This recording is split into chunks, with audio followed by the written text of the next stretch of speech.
It's Waz. You know him, you love him, of the Ringer fame. It says Proud American right now on his label, on his handle. It's just, that's a new one for me. But we're doing new things. You might not be able to see this. You might be listening to me, but famously, because I'm so famous, I never use a mic stand. I just hold it. And you know what? It's a bit of an end of the era in Dallas. I developed my habit of holding the mic because I saw Dirk Nowitzki do it in every one of his press conferences. And I thought, that's a good idea. Do some with your hands. But basketball it's dead in Dallas. It's dead in Dallas. It's my prisoner of the moment feeling. What are we talking about? We're talking Luka trade. We're talking any which way of the NBA. But I'll say this. This is the silver lining right here. The positive. The emotionally devastating trade to so many Mavericks fans, it felt like it brought the NBA back to life. Yeah. It did. I saw so many people communicating about this, seeing fans run up in front of the American Airlines Center and wail to the heavens and rend garments. I went, you know what? The NBA, you're a little more culturally prominent than I would have thought. This feels like the decision. Feels like the decision was. Literally, I tweeted that. I was like, this is crazier than the decision. In the sense that LeBron was a free agent. He had telegraphed for 2 full years before the decision that he would be shopping for a new team and perhaps even considering leaving his current one. And he was wearing, Nick color sneakers to Madison Square Garden. And, he was flirting with the Bulls and the idea of continuing the Jordan. And there was all of this stuff around Dan Le Batard said it would happen. Stephen A. Smith was indicating it would happen. Chris Broussard was indicating it would happen. Yes. There was another guy that used to do Olympics coverage for ESPN. Chris something. God, I think it's Broussard. No, it wasn't Broussard. It was somebody else. I forget. Anyway, he was indicating like, yo, this thing is gonna happen. And Stephen A. Smith even talked about like it was probably the probably three most sleepless nights of his career was breaking LeBron to Miami. Why is that so hilarious to envision Stephen A. writhing tossing around his and turning? Because he's such an emotive guy. It's just baffling. It just jaw-dropping. Blew my mind, dude. Blew my mind. Yeah, I saw the NFL guys don't get it. I saw NFL guys trying to understand what happened. Adam Schefter. What was the Adam Schefter tweet? I wish I could call it up. Maybe Mays can find it. He was relating it to it's like they traded Lamar Jackson for Joe Burrow, and I felt like that meme from Inglourious Bastards where the Englishman outs himself by holding up the 3 signal in the wrong way. Yes. No. Go over there. Talk about football. Talk about football, Shefty. That's not it. That's not what this is. Lamar Jackson for Joe Burrow. I mean, it's like it's Lamar Jackson for like Matthew Stafford. For like, well, no, not even that. Here's the category error I think he made was you can't do quarterback for quarterback because what it is, Luka is almost a quarterback. He's a quarterback. Anthony Davis is not. He's like a wide receiver or a cornerback because he's good at defense. You got to go there, which would never happen. That's not something that would happen in the NFL for the reason it shouldn't happen in the NBA. So look, Anthony Davis might even be underrated at this point. Mm-hmm. And also the ages were wrong. Yeah, that was a terrible tweet by Schefter. I know he cares so much, and the $10 million a year he's making can't be any sort of bulwark against me lashing him with his criticism. But no, the point is you can't even make an analog to it because it's something that is out of the frame of mind. But at the same time, there is a contrarian impulse. I felt the tug of it myself. Oh, Lord have mercy. I mean, the problem is I know better. But I've been talking to people where there's this element of, I'm going to read this comment from my subscribers. I've never been so invested in a team winning the title. I want Nico, the consensus loser idiot, to be right about Luka being a bust. I want him to be right about the Mavs having to win now. And I want him to be right about Davis being the only guy that could get the Mavs over the top. This is the purest me against the world situation I've seen in a long time. The perfect chance to prove literally everyone wrong. Unadulterated sports. It's a comment from my subscriber, Jason. I felt the tug of that. I just can't go there, but I feel the tug of it. I understand it, and definitely warned myself against the consensus building around the deal that Nico Harrison has to be the world's biggest idiot to have done this. And to be honest, my first impression was that it had to be that they got an inclination that Luka might not want to stay there long term, or that he was like, you know what? I know I'll have the opportunity in July to sign an extension with you guys that will lock me up here long term, carry me through my prime. But I will not sign my extension until I opt out in 2027 or whatever it is, right? Oh, no, 2026, excuse me. So this summer coming up, he can opt in.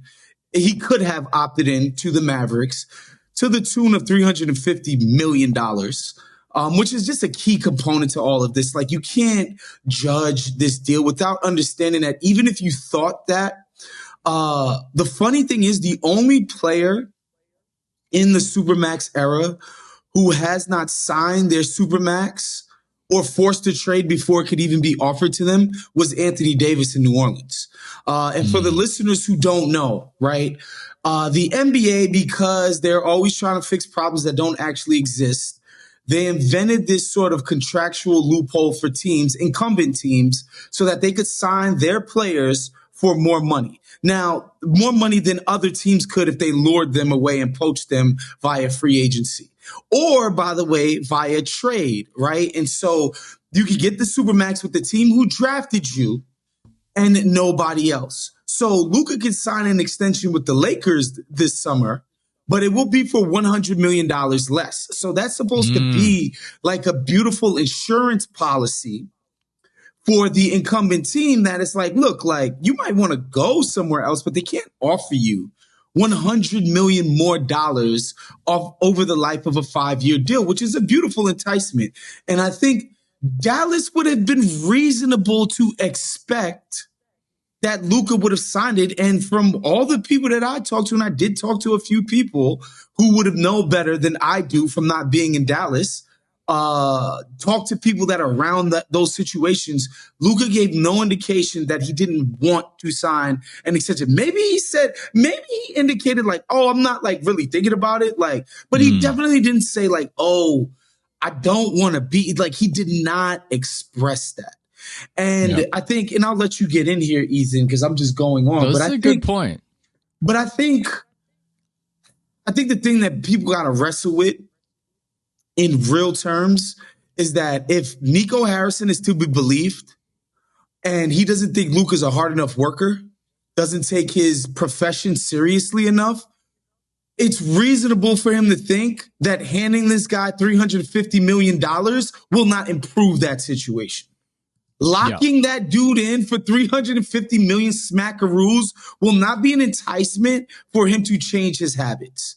I personally don't agree with that logic, but I don't think it's crazy or imbecilic or any of that. No, I could be persuaded on that, by the way. And even if I could be persuaded on that, we still know he did not get the value he should have gotten. If that's the conclusion you reach, that's a fair conclusion to reach. That's still not the value. At the same time, we are oddly glib about the Luka issues, right?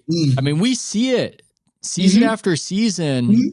His jawline disappears. It's crazy. There's a lot of debate over that clip of him walking out of the plane in the all black attire. Some people think he looks skinny.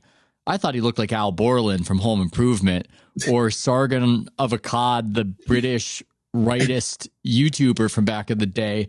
He did not look healthy to me. And also, I'm looking at it through the NBA lens because there are people who are casual fans who are saying because this has become mainstream. They're going, I heard he was 270 pounds. Mm-hmm. He looks healthy to me. And I'm looking at him going, that is a fat NBA guy. That's NBA fat right there. Mm-hmm. And if you're the GM, this is something I wrote today, that behind the scenes, because GMs do not get to unload all of what they feel to the public, but in private, if you're around a team, they'll just grouse and carp and bitch constantly because their lives are miserable. Being the general manager, there is no greater chasm between job you thought you wanted as a teenager, like prestige of the job, and what you actually do on a day-to-day basis. Yes. And hey, you get paid a lot of money if you're at the top of this profession, sure, but it is not fun. It is managing up and down and around. It is the owner yelling at you, the superstar player trying to boss you around, the coach yelling at you, bitching at you. You're in the room with the minority owners trying to make them feel as though they have influence on the team that they do not have. It's a terrible job. And one of the things that drives them the craziest is when the guy won't get in shape. It just drives them insane. It drives them insane. They're going to get fired if this guy doesn't show up. His job is literal exercise. Exercise. I mean, when I put on weight, I put on weight. Maybe I'm making excuses for myself, but that's not my job. If my job, I mean, you just imagine how hard you have to work at not being in shape if you are Luka and have that minutes load and have those practices and have people surrounding you willing to just feed you the healthiest food. And we give Luka a pass on it because of the accomplishments. We do, which makes sense to a degree. It's almost like, it's like he's Zion Williamson with results. That's what it feels like. See, so that's the difference, man.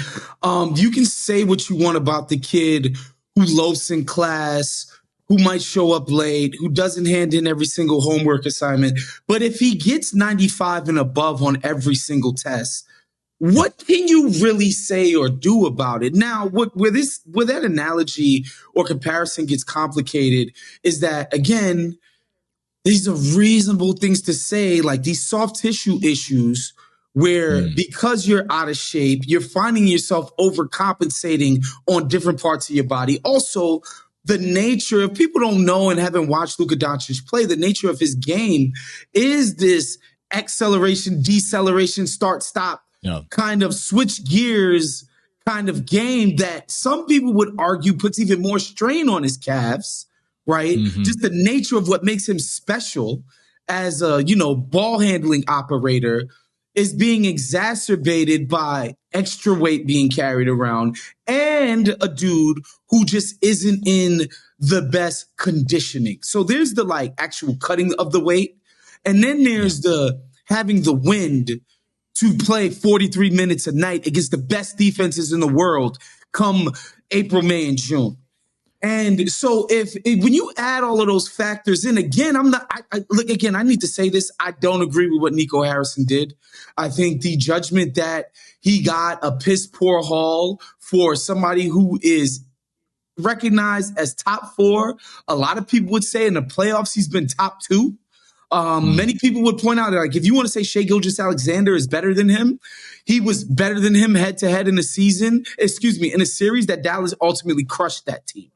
Okay. Yeah. And so that guy, even with his problems off the court, you just cannot give him away for Anthony Davis and, the incentives of a win now move. And I do think, the guy's stated goal of win now has been achieved. One, and I do think too, that opening up the process would not have necessarily gotten them a better win now haul.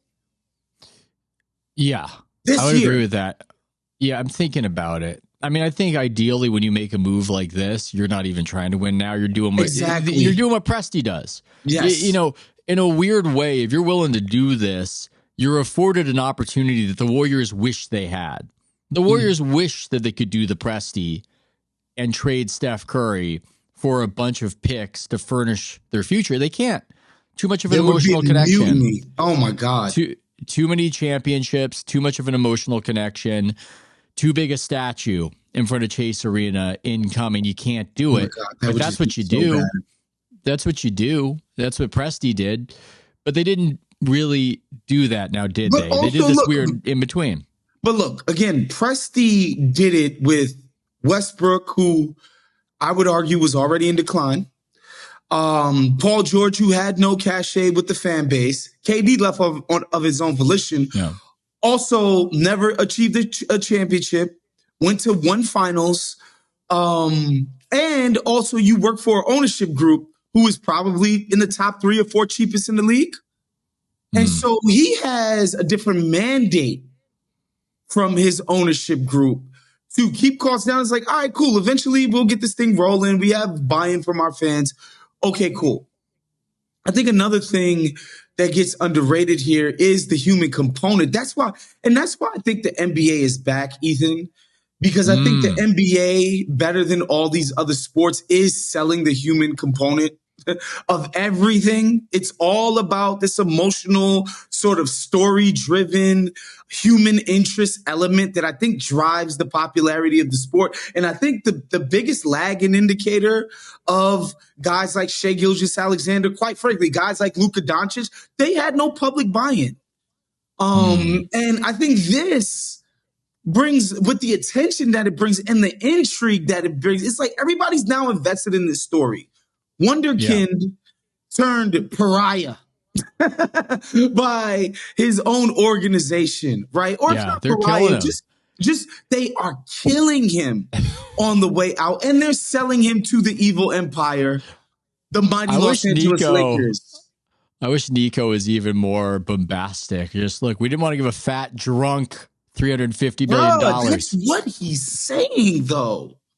That's what he's saying. And, your addendum to the Luka piece today, I thought was excellent, by the way, because I do think you highlighted, again, some of the personality elements where you foreground Nico Harrison's history in the basketball business, big basketball business, where he does 20 years of basically him being the point person for who Nike should sign at the grassroots level. This is like basically college recruiting at a certain point. It's GMing in a certain aspect. Obviously, it's not NBA basketball GMing, but it's talent acquisition in a way that it's like, yo, we're going to identify the next stars of the basketball world as early as possible, get our hooks into them. And, by all accounts, like, this guy was really good at what he did. And in the course of doing that job, he became close to one Kobe Bryant, whose reputation, everybody knows it. It's Mamba mentality. It's the Kobe system. It's the maniacal work ethic. It's the, You're getting up at 4 a.m. I'm getting up at 3 a.m. Yes, it's Team USA practice in 08 Redeem Team. He's the first person in the gym, last person to leave. And him inspiring awe from the best players in the world. Inspiring awe from this guy's work ethic, right? And that's who Nico Harrison spends a decade plus, becoming very close to and forging a personal relationship with, not just business-wise. And he's so close to that person. He himself is a Division I athlete. Okay, hyper-competitive guy in his own right. He's part of a winner last year that goes to the NBA Finals, and he sees the one guy that's in the way of getting back there. And he's in the way because he's a fat, lazy, beer-guzzling, hookah-smoking slob in his estimation. Yes. This is his internal monologue that we're speculating on. Yes. Well, and it would be hard to even fathom it if you're Nico and you've been around Kobe and you've seen the burning desire Kobe had, that he really was his myth in a way. Yep. Could you imagine Kobe Bryant being as close to his ultimate goals and taking it as unseriously? No, you can't. As Luka. I mean, Luka is not doing things that the 12th guy on the bench is more than willing to do, has to do. He is not doing those things. And again, it's Zion Williamson with results, because he's the reason they're in those finals. And he's also not giving them a shot of winning those finals because they're running him ragged. The Celtics are. He's winded. He's letting the guy just go right by him because he can't do it all. But he didn't prepare himself to do it all because he didn't bother. And it's it's a guy we don't have a lot of insight into. He's from Slovenia. We don't know what drives him. Similar to Jokic, we don't know what's behind it, but he's been internationally successful as a professional basketball player from the time he's been a teenager. It's quite possible just, if you're successful to that level from the point that you're a teenager, I'm not sure how much metaphorical hunger that you have. I was lucky to have a modicum of professional success in my mid to late 20s. At that point, I really wanted it. I couldn't imagine having it as a teenager and still wanting it the same way. You wrote imagine if you wrote the Steph article at 17. I quit. Well, there were guys like that. There were guys, people are going to mock us for comparing blogging to that's fine. Athletics. Yeah, you can mock us. But there were people in that scene back in the day, over a decade ago. Sometimes there'd be like a 14 or 15-year-old prodigy. And it was always very controversial because Kevin Arnovitz was an editor at ESPN, and he would give them a credential at Summer League. And the old crusty sports writers get very angry. It's demeaning us. This kid's here. It's making us look bad. And Kevin would say, look, I'm all about merit. This kid earned it. And those kids, with one exception, one teenage exception, I wonder if you could guess who it was that exception was. Is it Jovan? They never continued. Jovan, I think, was a little bit older. Shams was guessed by Mays, but Shams was in a different category. That might be accurate. The exception I'm thinking of is your group chat co-host, Rob Mahoney. Wow. Rob Mahoney, the prodigy.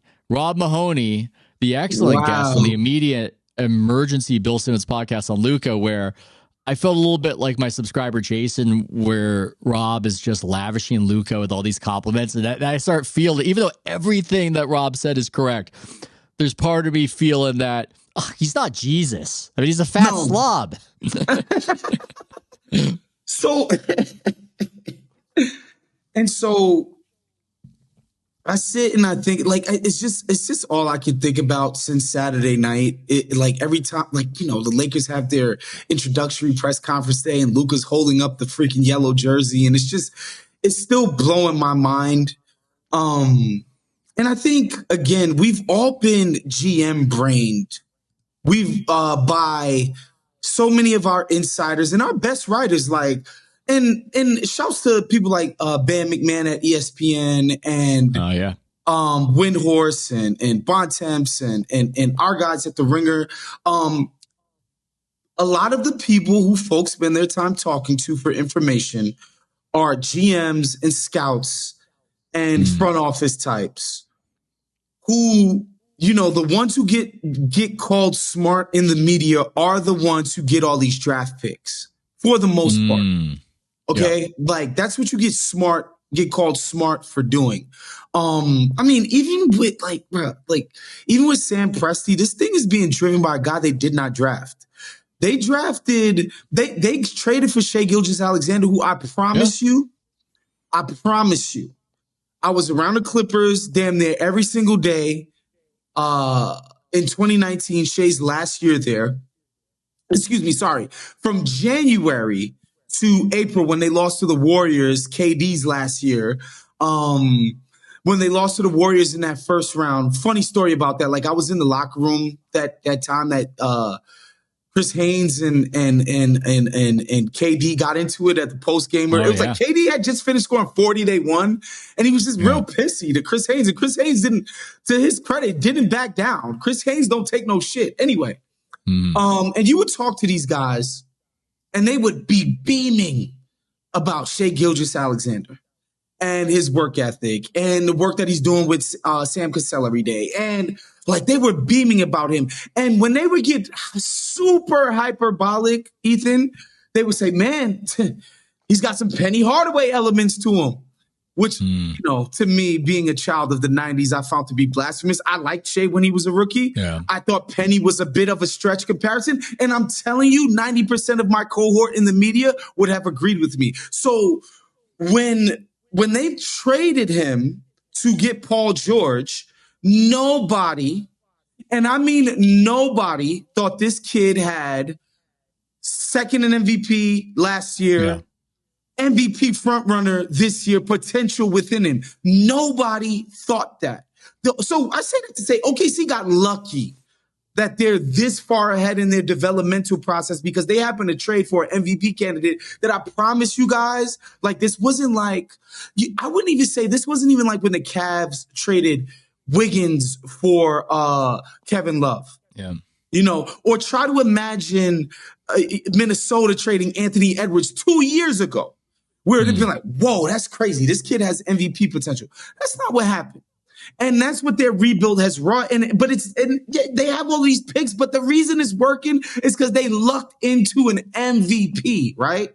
Yeah. But again, all of our cohort in the media, like the people they lavish praise on, because the people who they talk to the most are the scouts, GMs, front office types who, let's face it, and Ethan, I think you were one of the first people to develop this sort of theory. Are we going to talk about the white NBA versus the black NBA? No, not white NBA versus black NBA. Just the idea that there's job security tied to making sure everything happens is happening further and further out into the future. Oh yeah, extend the window, extend your timeline. It's like I got this pick that's going to happen in 2031. Aren't I just a genius for that? But that kind of thinking is what dominates the thought of our industry. And so I do want to push back against Nico Harrison as incompetent because he doesn't go that way. And what I would say is like the most hyper competent people, places like Miami and other places, they don't operate that way. And you could say whatever you want about the Lakers and their built-in advantages. They don't operate that way, and they've won more championships than most of these guys who do all of that, right? Okay.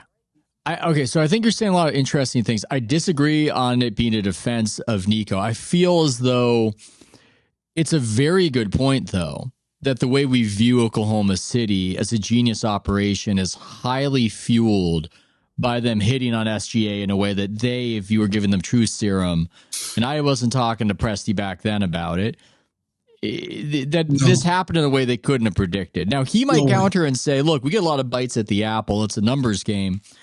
One of these guys is going to pop. I thought it was going to be Chet, but maybe it's really, SGA or this other guy or what have you. I see what you're saying, though, that it's not as simple as pick compiling, that Sam Hinkie could have been accused of that compiling picks is not the same as team building.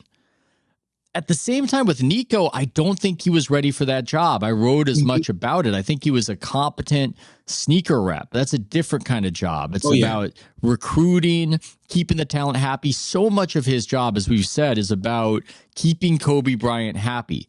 That is an aspect of being a GM, keeping stars happy and managing people. But there are so many aspects. And I think being a general manager is just, it's so intricate and grueling and terrible in so many ways. It helps to have that corporate knowledge to the point where even if I would criticize, and I often have, Mark Cuban as a buffoon, I think you got to say something for 20 years spent making those basketball decisions. It's weird because he pretends not to be the GM. Jerry Jones just actually will hold the mantle of what he's doing. Mark was making those decisions. And I think it elevated, it Peter principled Nico to the point where this just wasn't his job to know that value. And then he's in a negotiation with Rob Pelinka, and he's at a vulnerability because the way he used to do his job was making Rob Pelinka happy when Pelinka was Kobe's agent. And I think that's part of what happened. That the whole idea, the whole strategy was for Cuban and Nico to operate as a team. Yep. You find me talent. I make the decisions on what to do with that talent. And then one day, for whatever mysterious reason, Mark goes, well, sold the team. And then he goes, I'm still going to be making basketball decisions. And then he's not going to. And he's gone. And, to point the finger at something that's like kind of a similar dynamic, if not in like a perfect one-to-one, some would say the dynamic in New York with Worldwide West, William Wesley, and Jesus, why am I blanking on his name? The actual GM. Are you talking about back in the day, or are you talking about right now? Sai? Wait, no, I thought. Oh, yeah. I thought No, you with the said Brooklyn. Knicks. Leon Rose. Sorry. Leon Rose. Yeah. Sorry. Blanking on Leon Rose. Rose, Yes. CAA God It's guy. this By the way, idea, Biden joined CAA. Sorry, which is that's just the hilarious. I weirdest. got that. Somebody sent me that tweet yesterday, a Variety announcing. I was like, that is headline. insane. That is insane. But yeah, people think that they're operating in tandem in that way, and that, like, William Wesley has always been this relationship magnet from the worlds of music to business to and Doc connecting it to the sports world. And that's kind of his role within Madison Square Garden in tandem of Leon Rose, who was a power agent at CAA. Right. This is not like some new sort of idea. I think the other thing about Cuban and the Adelsons taking over, which I think is a component that cannot be underrated. I just don't think Mark Cuban. No, it's not that I don't think. I know Mark Cuban doesn't. He just can't make this move. He never makes this move because Mark Cuban he's too deeply intimate with what it means to have a Luka Doncic on your team in terms of owning a franchise. That is just like this guy. Like, we cannot pay him enough to be here, even if he's being a malcontent. But conversely, and by all indications, the Adelsons and their representatives are not basketball people. They basically deferred to the basketball folks, and so their lead basketball guy, Nico Harrison, comes up to them and says, "Yo, we got a guy who's in line to get $350 million from us, and he doesn't bust his ass for us." Yeah, and they're like, "That's a no-brainer." A no-brainer. Yeah. And from what I see, Miriam Adelson is a bit of a hard woman, shall we say? I don't say that with judgment. I can totally see if you're pitching and she doesn't know anything about basketball, from what I've been told, and so I can see a scenario where, well, we made the finals last year. You were the GM, and you're telling me that this guy is fat and doesn't seem to care like we want him to care. And you want to bring in another guy who has all these accomplishments, and on the sheet, it looks like they're the similar kind of player. I mean, if Adam Schefter could make the mistake, I sure as hell think Miriam Adelson could make the mistake of not knowing the intricacies of these tiers. Maybe if you're doing a Chuck Klosterman spin on it all, this is a commentary on how involved our knowledge is, because I almost wonder, would this kind of trade 20 years ago have upset the apple cart in the same way? No, absolutely not. Basic sports talk go, well, I think Anthony Davis is better and he's a big man. You need a big man to win. No, we've developed just a different understanding of value to where arguably the 12th best player is thought of as not even in the same universe as the third best player. So I could easily see selling Adelson on this move. I don't know if Nico bothered to do it. There's some reporting indicating maybe people are out of the loop, but I promise you 20 years ago, this would not have been an issue. And in fact, I can pinpoint the exact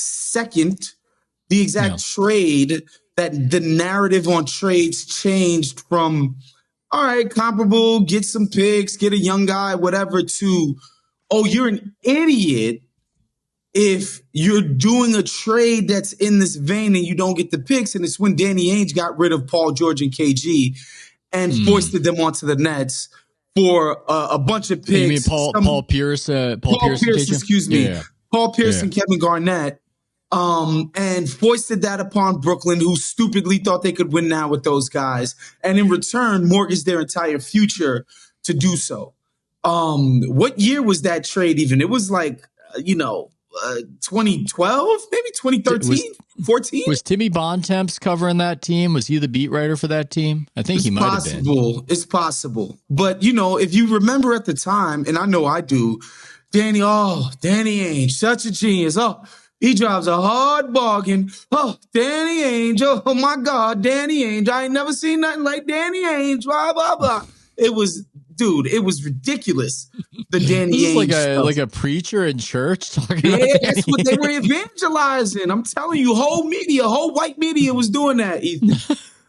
And, and the whole white media was evangelizing Danny Ainge in a black voice is what you're saying. I like it. We did love us some Danny Ainge. By the way, yeah, he made the right move. The Celtics won a championship last summer. 2024. That trade was made in 2013. Okay. They won a championship in 2024. Okay. Took a while. It took a while. Bruh. And so this idea that, and by the end, I would say, had it not been for KD and Kyrie and Harden and COVID and vaccinations and all of that, I would say the Brooklyn Nets got closer to championship contention faster than they did, even after what was thought to be a disastrous trade for their future. Right. And so I just think the ways that these trades get covered in our media, very shaded by front office types. Again, if your incentive is to keep your job as long as possible, is always going to be towards these asset plays in the future and patience and all of that stuff. I mean, I think there's something to this, but at the same time, I just love picks. I love picks. I love hope. Even if they turn into James Wiseman, I love my draft picks is what I love. Or Jonathan Kuminga. Yeah, that's the one where it's in between. In between is tough. To make an NFL analog, sometimes you'd almost just be better off if your quarterback just sucks. Just Ryan Leafs it out the gate.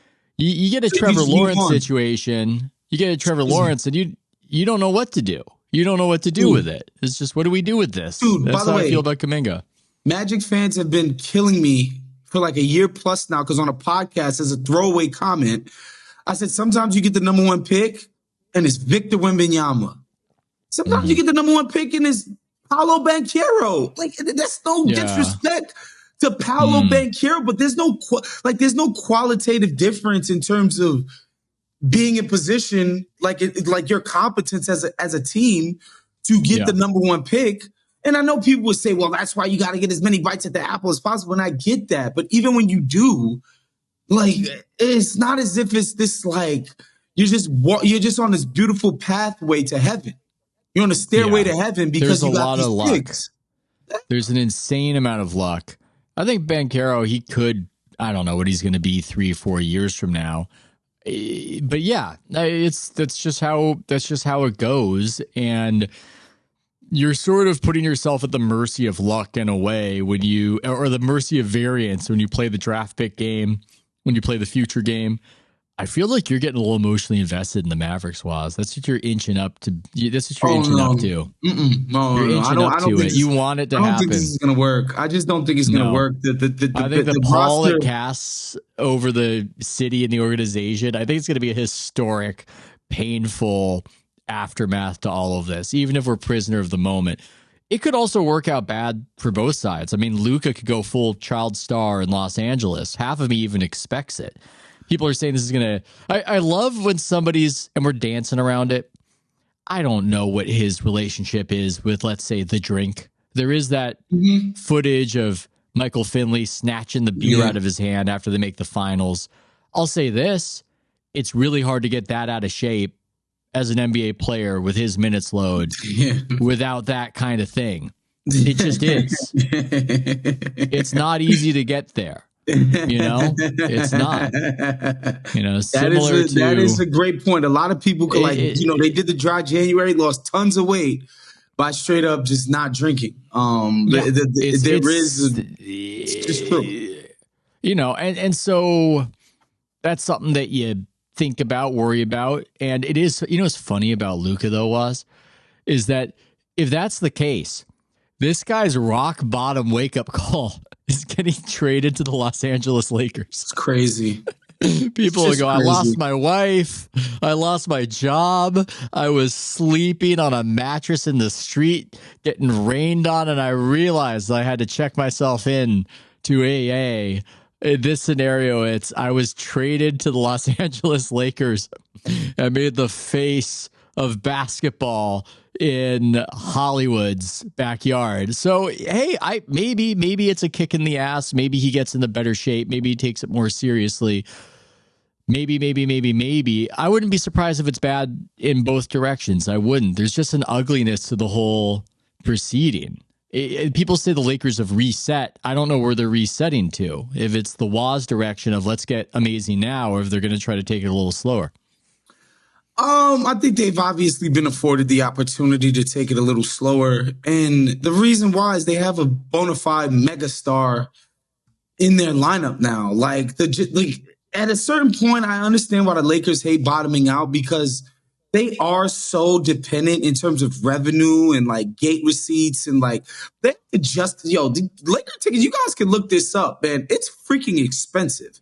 And they need to justify the expense to their fan base. And if they're not winning at a high level, they have to have a box office type of player in that uniform. And now, because that person is in place, they don't have to move heaven and earth immediately to put themselves on championship footing, tomorrow. Right. And, the bottom line is, like, you get stuff like LeBron's retirement, get his 50-something million off your books, and like, the Lakers are going to be fine. I think for me, the reason why I don't have emotional attachment to Dallas, because I just think it was the wrong move. Like, even if you wanted to get win first in there, or you wanted to buttress your defense, or maybe even losing Luka was addition by subtraction to your defense, I think you should have tried to get a dynamic wing player. I think what happened now is that I thought they already had a pretty loaded front court in terms of PJ Washington, Derek Lively, and Gafford. They showed in the playoffs that, like, basically Caleb Martin? You don't think Caleb Martin's dynamic was? No, he's not dynamic with the Rock. He's not. And so they created a roster imbalance. Kyrie Irving cannot shoulder the burden of being the sole offensive initiator and creator on the ball. The Spencer Dinwiddie, who I like, I think he's a quirky guy. I think he's acquitted himself quite well as the backup point guard there. He's on a minimum contract for a reason. He cannot help shoulder that burden either. And so that's what I think is the main problem. AD is not. So when you have somebody like Nikola Jokic, you don't need a crazy ball dominant guard. It's just like, just work off of what I do and it'll be completely fine. AD is not that type of big man. And so AD is not going to alleviate you of that. He's a finisher. He's not an initiator. And so I think the roster imbalance that this has created is their biggest problem, more so than a win now move. I kind of would have liked it more if it was for a Jimmy Butler type, who plays the same position as Giannis, basically, is a little bit older than AD, but like that maniacal, want-to-win, crazy person type of thing. Jimmy Butler fits that description. Not to say that they should have traded for Jimmy. That's somebody Nico Harrison could love. Jimmy Butler. I would love to actually ask him who he thinks is better for winning a championship. I would love to know what Nico thinks of Luka's value. There are all these mysteries. Some people think that he's carrying water for management that doesn't want to pay the money. I just find that hard to believe. It seems like Nico really had issues with this guy. He just didn't. It really seems like it. He is just the antithesis of everything Nico believes. A superstar, a $350 million player, face of the franchise, lodestar. And look, again, I love Luka. I'm a Luka fanatic. I love this guy. Nobody would accuse him of being the fulcrum or the team leader or the captain of the ship. Nobody thinks that about him. It's hard because he's got a little swashbuckling alpha dog in him. Yeah. When he's smiling with cruelty at Devin Booker after they eliminate him. He's got that, but he also just doesn't. When he made the shot over Rudy Gobert and he's just yelling at everybody, and it's just like 70 straight profanities, and it's just like, wow, this dude really cares about these outcomes. That being said, he's not your lead by example guy. No, he's not your call these dudes out guy. No. The way Mike D'Antoni, it was maybe more impressive. It was maybe more important for him to win the way he wanted to win than it was to win. It seems like it's more important for Luka to win while going about it the way he wants to go about it than winning itself. Now, are we dancing around some of the cultural issues? I'm seeing some of this floated that Nico's AAU culture is Nico racist. They didn't even try to get a European or a white guy back. This is all coming to the fore. Yeah, we got a little NBA. Is it a race war? Is it a nationality war? Should I be rooting for the Mavericks for America, as I said? What's your interpretation of all of this as cultural commentary? I don't think that it's a cultural issue, because I don't think it's that Luka didn't go to enough McDonald's commercials or something. Like, I don't, because to me, that's all AAU. Luka didn't do the peach jam, and we just can't have that in Dallas. To me, that's all AAU culture means to me. It's like getting these people with freaking corporations as fast as possible and then turning themselves into human corporations, right? Into individual basketball corporations unto themselves. That's what the AAU quote unquote culture is. It's the culture of the shoe companies and the professionalization and corporatization of these kids as early as possible. That's all that culture is. It's not a culture of maniacal work ethic. It's a culture of a bunch of games. It's not a culture of like some dedication to like skill work and all of this stuff, because that's crazy to me. Well, somebody floated. Okay, so I went on the Dumb Zone podcast. They're out of Dallas, and they brought up a quote I didn't even know about, where Mark Cuban was talking about the greatness of Luka and how, man, Slovenia over there, and I'm paraphrasing the quote as they told it to me, but he was doing that classic cliche criticism of our basketball culture versus theirs. And he's saying that, man, if we could send our up-and-coming talent to Slovenia, they'd be so much better. And the guys on the podcast, their interpretation was one of maybe Nico's hearing this and going, oh, really? Oh, really? Okay, we'll see. Because these are my guys. These are the guys I've had in my orbit with Nike. And you think this guy is so great. Like me listening to Rob Mahoney extol the virtues of Luka and eventually going, enough already. Enough. I get it. Enough. I mean, if the argument is that they get more out of less, I think that is a sort of a reverse racist argument that guys like Luka and Jokic are just not talented, right? And we've made jokes on the podcast before, Ethan, about like, if you look at LukaDoncic and Nikola Jokic, white American hoopers, you have no excuse. Like, these guys are not jumping out of the gym. Yeah. These guys are not like so much faster and strong. Although I would say Jokic is stronger than everybody. I don't know. These Balkan dudes are just big. That's one theory. These are just big dudes coming out of there. Yeah. They got grown man strength out the wazoo. Yeah.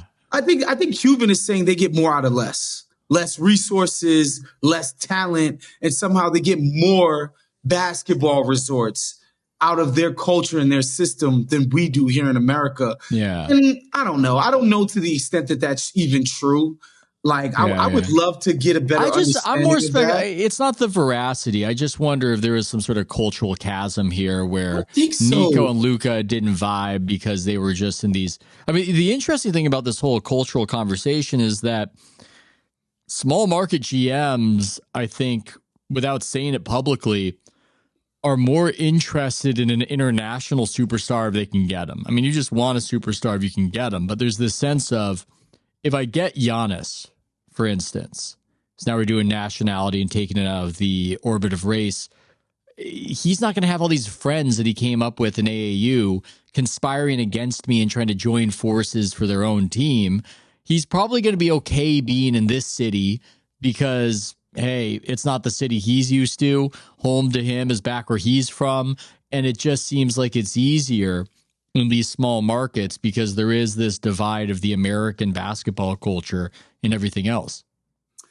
I think that shit is overblown. I think a bigger issue, and I think we've seen it with Luka, I think in certain ways previous to this year, especially, we've seen it with Trae Young. I think we've seen it with Joel Embiid. I think there's a problem with the boy king aspect of young franchise players.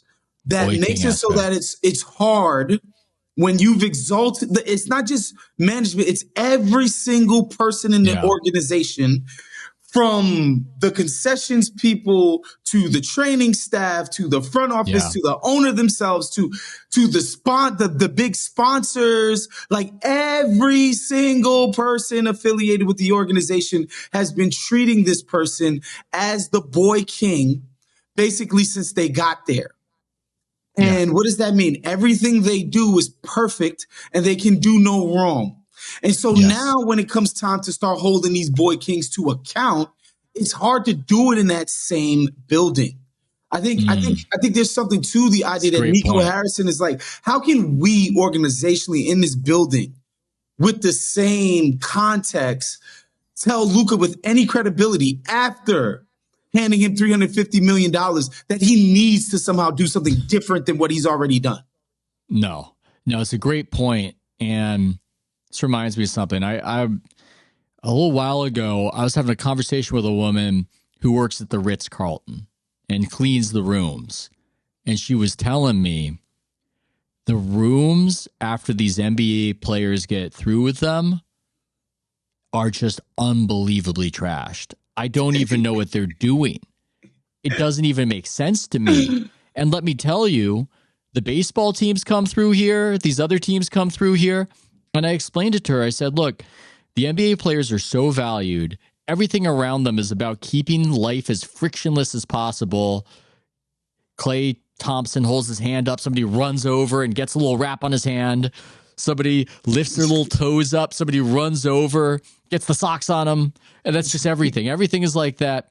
And then you take the superstar, and it's even more so. Order of magnitude. They don't even hang out with each other. These guys. People are shocked. They think all these guys are friends with each other. They don't. They all have their little entourage situation where their own little Vince. It is difficult. I think that a lot of these guys, they don't become people until after they retire, because this is the boy king circumstance is a real problem. It's a real issue in the NBA. And I don't know if it's worse these days because social media or what, but there is this thing of the money is getting huge, and I don't know. I mean, that's fair. That's fair. If you're looking at it from the pure relationships perspective that I think Nico Harrison would over-index on and might have driven him to ruin in this case, it makes sense to look at this as, I've lost control of this. I have no way to communicate with this guy, and I would prefer to change the situation because I can't change the relationship. Yeah, and I think the counter argument for me, honestly, and this is what I truly believe, like, I understand the idea of like, yo, we need this guy to be better. And handing him $350 million guaranteed is just not going to be the answer to that. Not here, it won't. And what I would say is, does it need to be? Like, is it possible that if we could just get Luka to be as good as he was against Minnesota, against, maybe not Celtics, because that was a historically great team last year anyway. Maybe they'll show themselves to be like the 0-1 Lakers and, they were sort of lapdogging it in the regular season. They're going to take it to the next level in the playoffs. But like, maybe Luka being as good as he was against Minnesota with a little bit better injury luck and, some tweaks to the roster is good enough to bring you a championship. That's why I don't think you do this. Like, because you got to the finals with this. Yeah. You beat some formidable foes. Like the Wolves are a talented team. The freaking OKC, talented ass team. Again, the Celtics beat them up, but like, that's uber talented. One of the best offenses in the history of the NBA by statistical measure. And so, like, why are you in a rush to break that up? That's my thing. It's like you said Zion at the top. Like, it's just not been Zion. He's played Zion more with results. He's born so much more fruit, man, than Zion ever could have even imagined that he could. And so that's why I think you stick with it. That's why you give him the contract. That's why if it doesn't go the way you like, you offer a team more player control and you get so much more out of it. But again, I guess this guy is just driven to the point of this guy's not going to allow us to win. He's not going to play, not going to be available. He's not going to take the right steps to ensure that he is. We want to win now. We're at once you taste the finals and you're that close to a championship and these hyper competitive guys, like, we cannot be taking a step back from where we were last year. And so, I get it. I'm looking up Zion's stats right now. I'm wondering, the Warriors are in a rut. How do you? They are. How do you maybe take a risk on Zion? I don't know. I just need some. I went to the game against the Thunder, by the way, that they actually won. And I don't have any thoughts now to fix the Warriors. My main thought is that SGA in person is just, I'm guessing you've watched some SGA in person. Oh yeah, I got to see him. Last time I saw him was at in-season tournament. Wasn't his best game, but like, it's obvious how insane the guy is. It's just the way he moves. It's just, I felt like that's a guy where in person it was just a different experience than the TV. I'm digressing. Have we covered everything? I'm wondering. See, we might have covered everything on this blow up, other than, I mean, the DEI aspect, that cultural meme, the meme of DEI and how it's controversial. It's a thing. The internet comes for us all. And we've talked about it up here. Yeah. Like, I think what's so deeply unappreciated about DEI is that it's a class project, that it's a project of the cultural elite. And I'm talking about the racial cultural elite, the Black, Latino cultural elite. These DEI propositions only exist in elite institutions, in, the marketing department of PepsiCo. Okay. It's not happening in the NYPD. It's not happening in, my buddy Tom Casano's electricians union. Yeah, or he's in a plumbing union. Nobody famous cares about that. No, it's trickled down. It's trickled down economics for progressives. No black bus driver cares about this shit, bro. I promise you. And so that's why I think it's fair game on the internet, because a lot of people who don't come from these worlds, who are black, would look at it and be like, "What?" I promise you, dude. If you talk to if Robin DiAngelo had a conversation about race to a blue-collar black person in their 40s, laughed out the room. What is she up to these days? Well, she's been completely discredited, so I think she's done. Yeah, I've gotten some pushback on it. I mean, I think with Nico, it's hard to really parse, because on the one hand, he was very accomplished at Nike, great reputation. On the other hand, there is this aspect of being Peter principled from this role that nobody had ever been Peter principled from, of the marketing rep to the GM, and how Mark Cuban is so ham-fisted about all these things. I mean, Cint Marshall being hired to be their president, the first black female president of the NBA team, the story of that is ridiculous. I read the old Business Insider story where Cuban's in this Me Too scandal, and Cint Marshall gets this phone call. She doesn't know who Mark Cuban is. She doesn't know anything about the Dallas Mavericks. Her husband is explaining it to her. I think she's at Goldman Sachs. Speaking of what you're saying about this being an elite project. Because of course. This poor woman's getting, rousted from her role at Goldman Sachs to run a basketball team. She doesn't even want it. Cuban's just throwing money at her. And it's this weird superficiality to, I don't know, communicate virtue. I think it's hard to know if it plays a role in an individual level, because as we said, at least in this instance, Cuban wanted to kind of team up with Nico and run it in tandem. And Cuban is unsophisticated in it. Yeah. But I think the idea is that I need a player personnel guy. I need a player personal relationship guy. It'd probably be best if that dude was black. Yeah. I think that's the Cuban idea. Like, I don't think it's like I need a black person. It's like, you know what? The Negroes happen to be the best at this. That is okay. So that's what's complicated about some of these conversations, because people will say DEI like it's this flat thing, as though everybody who's not white, is this, we just want people who are not white or whatever. But what's complicated is that there are certain jobs where it actually kind of might help you, depending on what your background is. And nobody wants to have that kind of conversation, that if you're trying to report on a basketball team, there's a type of diversity that might actually help you report on a basketball team, and a type of diversity where it's, well, that's cool that you're from Indonesia. That's awesome. But that doesn't have any... Yeah. It doesn't have any connection. 100%. If the Athletic or the Ringer or ESPN or, we barely got any sports media properties anymore. But yeah, if one of them decided they wanted to hire a young black kid and throw him in the locker room, and, basically, we have somebody older, like, grooming this young black kid, like, this is how you cultivate relationships. And we think you're going to be able to cultivate a shit ton of them with the players of this league. Like, how can anybody argue with that? To be honest with you, like, this is like competence happening here. Well, similar. I remember when the Starters did their TV show, and it was 4 genial white guys doing a basketball show. And I remember when they did that, and I thought to myself, if I'm a corporate executive and I'm pitched this, I would probably reject it, and that would have no bearing on my assessment of them and no virtue. It would not be about me caring about diversity or white guilt or anything. Optics don't look great. I would just go, our numbers say that 40% of avid NBA fans are black.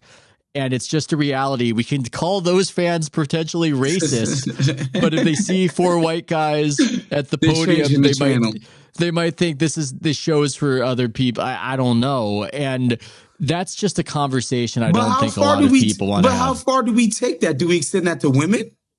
I mean, secretly, yes, but publicly, no. No, I just don't know. No, I don't know. Well, that's part of why these conversations are getting explosive, is that there's all this, there was this massive push for diversity, equity, and inclusion.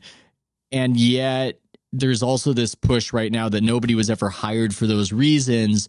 And also, if Woz, you were to go tweet something like, I don't know, the Eagles are going to win the Super Bowl, I could probably find in your mentions an angry person calling you a DEI hire for doing that. Oh, so there's this.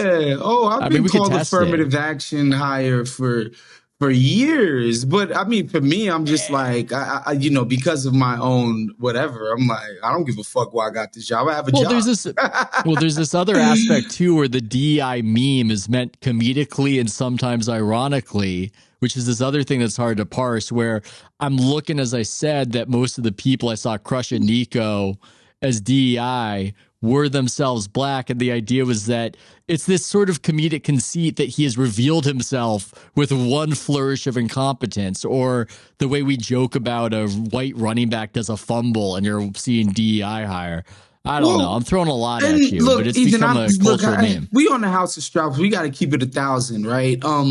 There is something that goes on in, inter-black discourse where, for instance, you might call a guy like a coon, which originates as a white slur, which is just basically replaces the N-word as like, all right, you're just a no good for nothing person because of the color of your skin. You're basically adjacent to a raccoon, where black people turn that around and they use it as a way to describe to basically say you are confirming the stereotype of these racist black people, of these racist white people. And I think that's a little bit of what's happening with DEI, where it's like DEI is under attack and you're freaking justifying its attack by your existence. You're that kind of black person. I feel that way when I see a Jewish person advocating for really subversive, degenerate stuff and open borders or whatever. I feel like, oh God.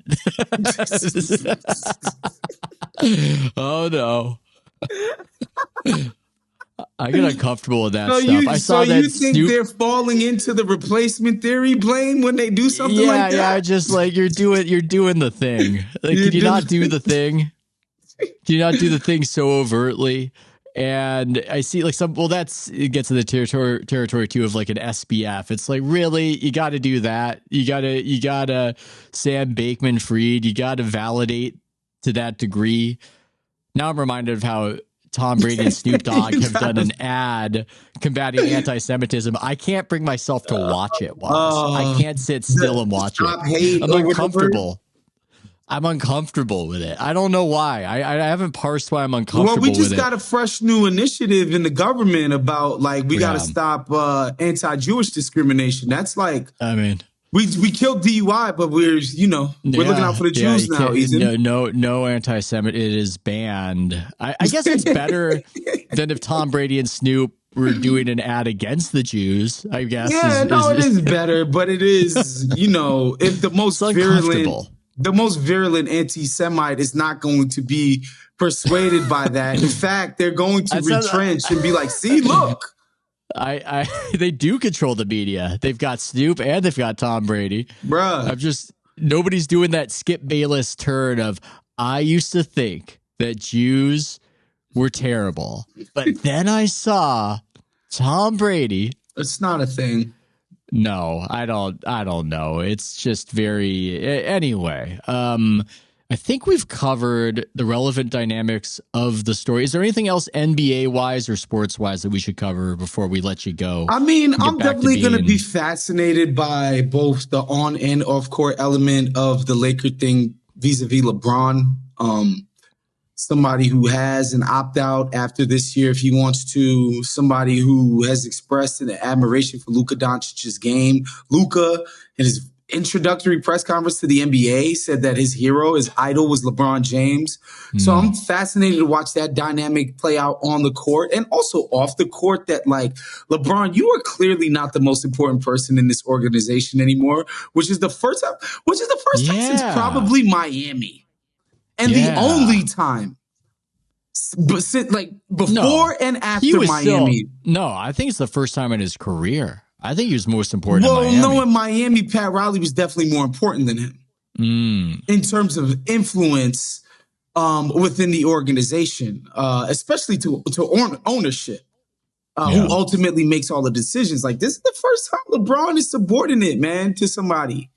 Not to say that Luka's going to like overrule LeBron on certain things that happen within the organization, but he's definitely no longer, the hottest chick in the room. There's somebody younger, hotter, does a lot of the same things you do, newer, doesn't have the same baggage, making us trade for Westbrook and all of that. That's an interesting dynamic to me. This is what we'll end on right here, because I saw the Twitter spaces going crazy about the Luka trade. Lakers fans going nuts. Lakers fans, man, they're all over the world, these Lakers fans. And I'm wondering, Luka, signature shoe? I mean, I know he's Jordan brand. I would have said, if you said Luka to me, signature shoe in Dallas, I'd say, no. But Luka's a Laker. I don't know. I'm throwing that out there. I mean, he's had his shit for like 2 years now. He has shoes. He has shoes. Exactly. Nobody Jordan cares Brand right doesn't now. count. Jordan Brand isn't a real thing. So tough to make stuff shake out of Jordan Brand that isn't the Jordan regular catalog. Can they re-sign him to Nike? I know it's the same company. Do they have to compartmentalize? What's funny? Nobody's ever done that before. And I wonder if politically that's like a tough thing to sort of do. Like, Russ no longer has his signature line, but what he does is he just wears his old signature sneakers. He hasn't reverted back to being just a regular Nike athlete. Blake Griffin didn't do it. Chris Paul didn't do it. Melo didn't do it. Nobody's done it. And what do you think of the new Asia Wilson shoe? I think the shoe was excellent. I wish he were more famous so that more people could so messed up. Would feel attached to it. But like, I think they did a good job with the shoe. I think they've done a good job of understanding that like they got to put out dope product more so than anything else if they're going to continue to be Nike. But I wonder if it'll resonate. And look, man, I make fun of DEI and all of that stuff, but I'm obviously aligned with anti-discriminatory ideology. Like, I don't think we should be treating Black people, gay people, trans people worse than we treat anybody else. Like, obviously, that's something that I'm aligned with. I just think the tenor and the tone that league. Are you talking about the WNBA? Speaking of that, I dare you to tweet, man, this shoe from Asia Wilson's amazing. It should be Caitlin Clark's. I would never do that. I'm not doing that. I wouldn't do that. It looks great. Bro, the nonsense, the shit that gets politicized or that counts for politics towards like the Black talking head media type, like this idea that like Asia Wilson's sneaker is a political issue is just so disgusting to me that I just can't bring myself to partake in it. The politicization of Caitlin Clark coverage, like as if that's a broad commentary on the plight of Black people broadly in America. Yeah. I just can't. I wouldn't even want to trollishly wade into that waters. I'm so disgusted by it. Yeah, it's pretty absurd. It's not going to affect anybody's life, and yet it becomes this whole proxy fight. Poor Asia Wilson, though, releasing the shoe the week of the Luka trade. Not really going to get a lot of attention for that, but good shoe, I would say. Really good shoe. It looks like a high-class shoe, like an upper middle class, like woman who wears Lululemon wears that shoe. Easily. That's what I'm saying. Yeah. So some people are listening going, I have no idea what you guys are talking about. I'm not going to ever look this shoe up. How dare you? Just let us indulge ourselves. We like sneakers. We like the trends. Waz, this has been fantastic. What do you want to plug for us on the outro? Just listen to Group Chat, Ringer NBA show on the feed. Listen to Group Chat. Listen to Real Ones with Logan Murdoch, Raja Bell, and my man Howard Beck. Obviously be checking us out we're on YouTube, we're on wherever you get your podcasts. And then, we also do a YouTube show called In My Feelings that I host once a week on the Ringer NBA's YouTube page, where I talk to a couple of my guys around the NBA about whatever the pertinent topics are. But yeah, man, that's it. Wow. More pod than man. Thanks, Waz. No problem.